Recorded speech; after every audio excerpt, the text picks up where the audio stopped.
નમસ્કાર વિદ્યાર્થી મિત્રો, જય શ્રી કૃષ્ણ. ઉમા વિદ્યા સંકુલ યુટ્યુબ ચેનલમાં આપનું હાર્દિક સ્વાગત છે. તો વિદ્યાર્થી મિત્રો, આપણે ધોરણ 8 પ્રથમ સત્રમાં વિષય હિન્દી, તો હિન્દી વિષયની આપણે તેમાં કુલ 9 પાઠ આપવામાં આવેલા છે. તો આ 9 પાઠમાંથી પહેલું કાવ્ય છે તેરી હે જમી. તો આ જે કાવ્ય છે તે કાવ્યની આપણે વિસ્તૃતમાં સમજૂતી જોવાની છે. તો તેરી હે જમી આ કાવ્ય છે તે એક પ્રાર્થના ગીત છે. તો વિદ્યાર્થી મિત્રો, આપણે જોઈએ છીએ કે આપણે કોઈ પણ સંકટમાં આવી જઈએ કે કોઈ પણ આપણને મુશ્કેલી આવે, કોઈ પણ મુસીબત આવે, તો આપણે પહેલાં તો કોને યાદ કરીએ? ઈશ્વરને, એટલે કે ભગવાનને યાદ કરીએ. તો જ્યારે પણ આપણને આ સંકટ આવે છે, આ મુસીબત આવે છે, એ મુસીબતમાંથી નીકળવા માટે કોઈ ઉપાય નથી હોતો, ત્યારે આપણે ઈશ્વરને યાદ કરીએ છીએ. કેમ આપણે ભગવાનને યાદ કરીએ છીએ? કારણ કે તે સર્વશક્તિમાન છે અને દયાળુ છે, એટલા માટે આપણે ભગવાનને યાદ કરીએ છીએ. હવે જ્યારે ભગવાનને યાદ કરીએ છીએ એટલે ભગવાન આપણને કોઈ પણ મુસીબતમાંથી, કોઈ પણ સંકટમાંથી છુટકારો લાવી દે છે. તો આપણને આ કાવ્યમાં પણ આવી જ રીતે ઈશ્વર પ્રતિ આવો જ વિશ્વાસ પ્રકટ કરવામાં આવેલો છે.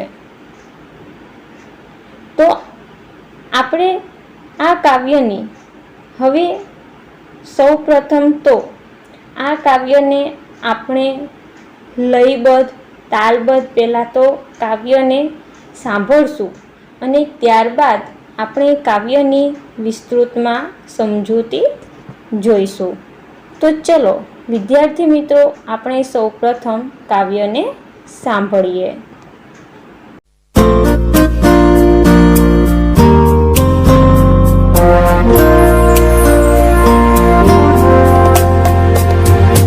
तेरी है ज़मीं तेरा आसमां, तू बड़ा मेहरबान, तू बख्शीश कर सभी का है तू, सभी तेरे खुदा मेरे, तू बख्शीश कर.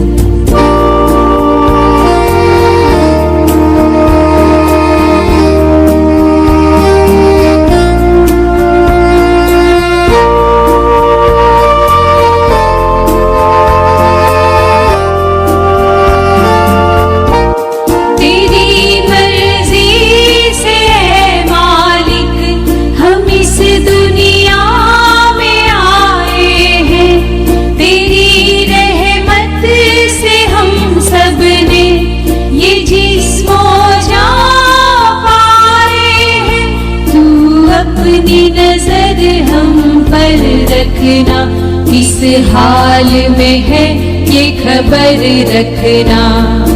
तेरी है ज़मीं तेरा आसमां, तू बड़ा मेहरबान, तू बख्शीश कर सभी का है तू, सभी तेरे खुदा मेरे, तू बख्शीश कर.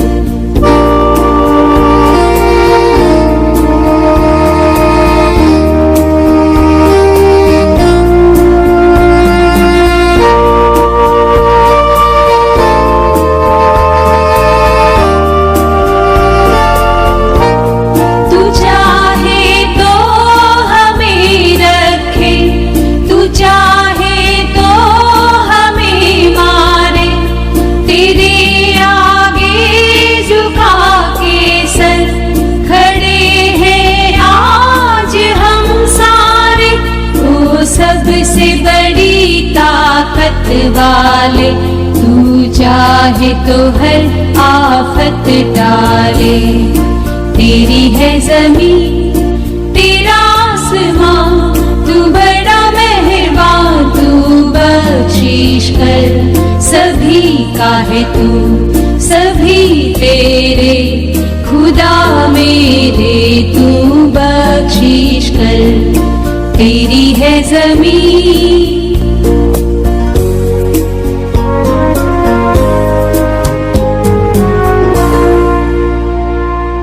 તો વિદ્યાર્થી મિત્રો, હવે તમે કાવ્ય સાંભળ્યું તો તમને કાવ્ય સાંભળવાની તો ખૂબ જ મજા આવી હશે ને? તો ચલો હવે આપણે કાવ્યની વિસ્તૃતમાં સમજૂતી જોઈએ. તો હવે કાવ્યમાં છે આપણે પેલી 4 લીટી છે. તો તેમાં પહેલા છે કે તેરી હે જમીન तेरा आसमान, तो बड़ा मेहरबान तो बख्शिश कर। सभी का है तो सभी तेरे, खुदा मेरे तो बख्शिश कर। तो विद्यार्थी मित्रों, इस 4 पंक्ति में हमें क्या सीखने मिलता है? तो देखो, तो कवि है वो कहते हैं कि हे ईश्वर, यह सारी धरती तुम्हारी है, तेरी है जमी, लेके आ आखी धरती तुम्हारी छे। तेरा आसमान, ले यह आसमान भी तुम्हारा है, लेके आ आकाश पण तमारू छे। तू बड़ा मेहरबा तू बख्शिश कर। तू बड़ा मेहरबा, मेहरबा यानी के दयालु। तो कहे छे कि तमे खूब दयालु छो। तू बख्शिश कर यानी तुम हमारे अपराधों के लिए तुम हमें क्षमा करो, कि जो जो अपराधों हमसे हुआ है उसको आप क्षमा करो। बख्शिश यानी क्षमा करना। तो कहे छे कि तमे अमारा अपराधोने क्षमा करजो। सभी का है तो सभी तेरे, खुदा मेरे तू बख्शिश कर। छे कि सभी का है तू यानी कि तुम सबके हो और सब तुम्हारे है। सभी तेरे यानी सब तुम्हारे है, એટલે કે તમે બધાના છો ને બધા તમારા છે. ખુદા મેરે તું બખ્શિશ કર. હે ઈશ્વર, તમે અમને ક્ષમા કરજો. એટલે આપણને પેલી 4 પંક્તિમાં તો ફરીથી આપણે જોઈએ કે તેરી હે જમી તેરા આસમાન, તું બડા મહેરબા तो बख्शिश कर, यानी कि हे ईश्वर, यह सारी धरती तुम्हारी है और यह आकाश भी तुम्हारा है. तू बड़ा मेहरबा तू बख्शिश कर, એટલે કે तू बड़े दयालु हो, हमारे अपराधों के लिए तुम हमें क्षमा कर. सभी का है तू सभी तेरे, खुदा मेरे तू बख्शिश कर, यानी कि तुम सबके हो और सब तुम्हारे हैं. हे ईश्वर, तुम हमें क्षमा करो. तो विद्यार्थी मित्रों, आ हती पेली 4 पंक्ति. तो हवे आ 4 पंक्ति छे एमांथी आपणे प्रश्न जोईए. तो पहलो प्रश्न छे, कवि किसे बड़ा मेहरबा कहते हैं? कवि किसे बड़ा मेहरबा कहते हैं? तो इसका जवाब आता है कि कवि ईश्वर को बड़ा मेहरबा कहते हैं. फिर दूसरा प्रश्न है, कवि ने किसे मालिक कहा है और क्यों? कवि ने किसे मालिक कहा है और क्यों? तो कवि ने ईश्वर को मालिक कहा है क्योंकि यह धरती और आकाश दोनों उसी के हैं और उसी ने ही यह सारी दुनिया बनाई है, इसलिए कवि ने ईश्वर को मालिक कहा है। अब फिर प्रश्न है कि कवि ईश्वर से क्या करने को कहते हैं? कवि ईश्वर से क्या करने को कहते हैं? तो इसका जवाब है कवि ईश्वर से बख्शिश करने के लिए कहते हैं। बख्शिश यानी क्षमा करना। तो कवि ईश्वर से बख्शिश करने के लिए कहते हैं। तो હવે વિદ્યાર્થી મિત્રો, હવે પછીની પંક્તિ છે કે तेरी मर्जी से ए मालिक हम इस दुनिया में आए हैं, तेरी रहमत से हम सब ने ये जिस्म और जा पाए हैं, तो अपनी नज़र हम पर रखना, किस हाल में है ये खबर रखना, तेरी है जमीन तेरा आसमान। तो विद्यार्थी मित्रों, आप पंक्ति में हमें ये सीखने को मिलता है कि हे ईश्वर, तेरी मर्जी से मालिक हम इस दुनिया में आए हैं, यानी कि हे ईश्वर, हम सब तेरी इच्छा से ही इस दुनिया में जन्म लिया है, तेरी रहमत से हम सब ने जिस्म और जहाँ पाए हैं। रहमत यानी कृपा, जिस्म એટલે શરીર, જ્યાં એટલે પ્રાણ, તો મરજી એટલે ઈચ્છા। તો શું થાય છે કે तेरी रहमत से हम सब ने ये जिस्म और जहाँ पाए हैं, यानी कि आपकी कृपा से ही हमें यह शरीर और प्राण मिले हैं, तो अपनी नज़र हम पर रखना, किस हाल में है यह खबर रखना। नज़र, नज़र यानी ध्यान। तो क्या कहते हैं कि हे ईश्वर, तू सदा हम पर अपनी कृपा दृष्टि रखना और हम किस हालत में है, कि हम किस हालत में जी रहे हैं उसका ध्यान रखना, यानी खबर रखना। हे ईश्वर, यह जमीन और आसमान दोनों तेरे ही है। तो हम फिर से इस पंक्ति का गुजराती में देखिए तो, तेरी मर्जी से ये मालिक हम इस दुनिया में आए हैं। तो तेनु गुजराती थाय छे कि हे दुनियाना मालिक, तमारी इच्छा थी, मर्जी यानी इच्छा, कि इच्छा थी ज आ दुनिया में अमारो जन्म थयो छे। तेरी रहमत से हम सबने ये जिस्म और जाए पाए हैं। रहमत यानी कृपा, जिस्म और जा એટલે કે શરીર અને પ્રાણ। जिस्म એટલે શરીર, जा એટલે પ્રાણ। तो કહે છે કે તમારી કૃપાથી જ અમને આ શરીર અને પ્રાણ મળ્યા છે।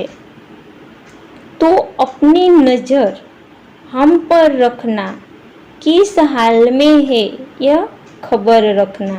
हाल यानी हालत, दशा। नजर यानी कृपा दृष्टि।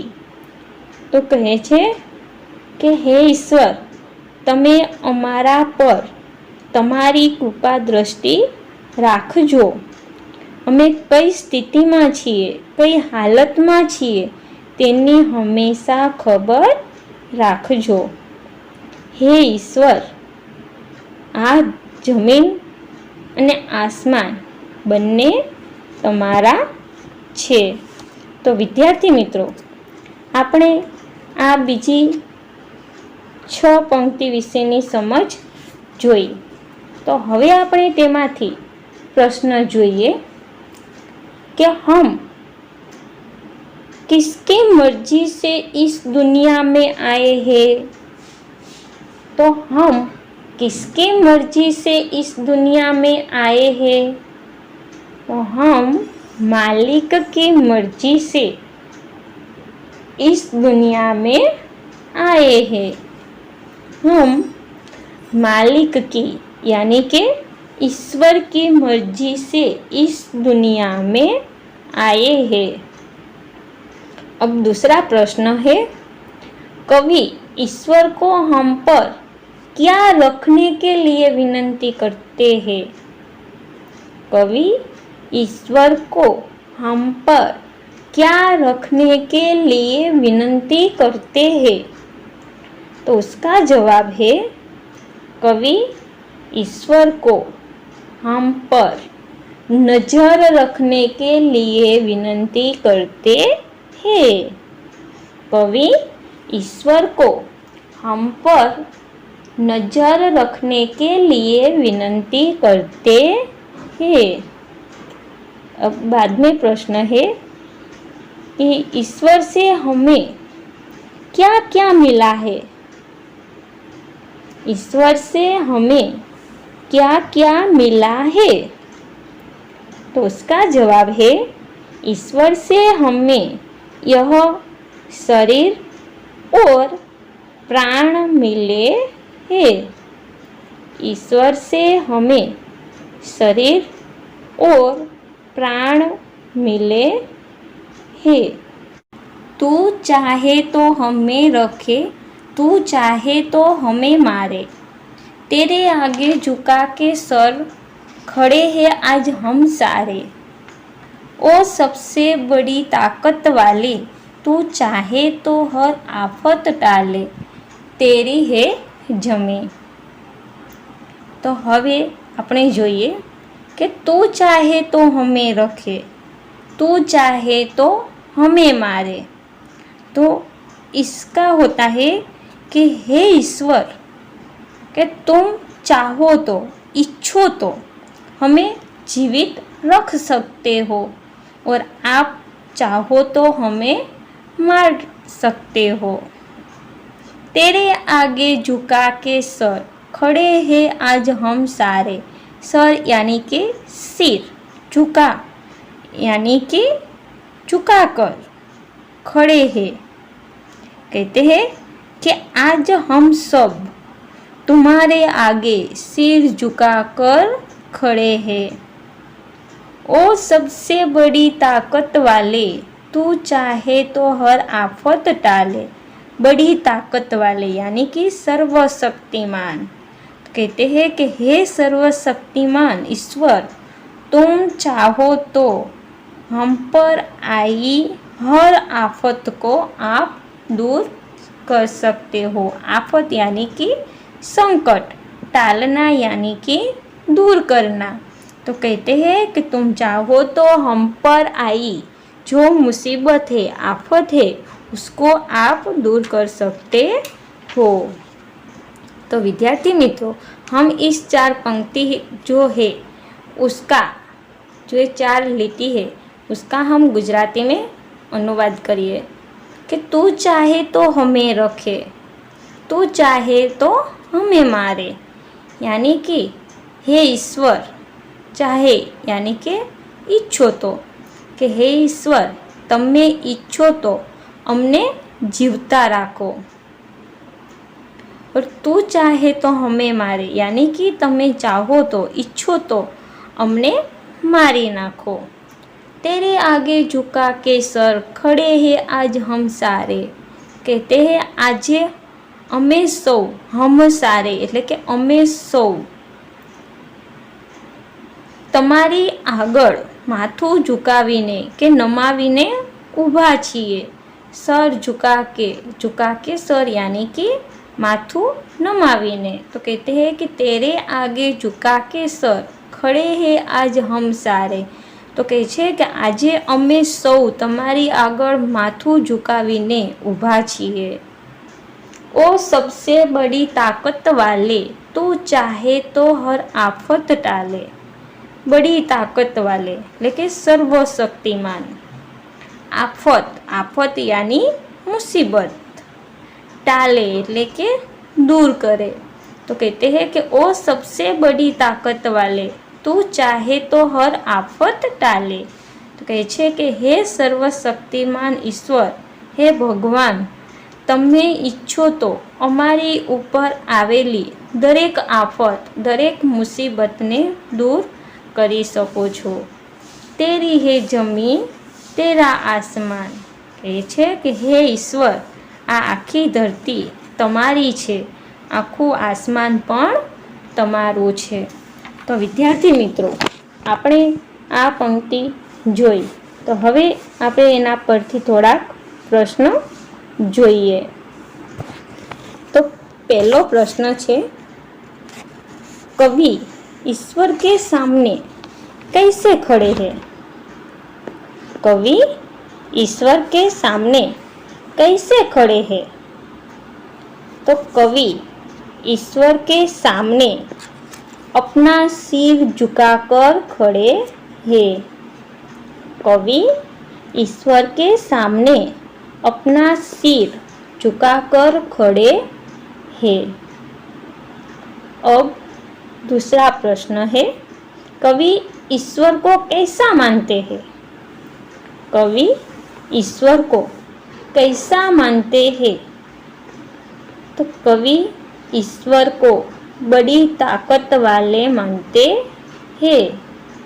कवि ईश्वर को बड़ी ताकत वाले मानते हैं।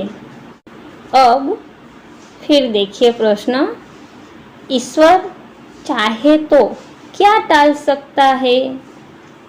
ईश्वर चाहे तो क्या टाल सकता है?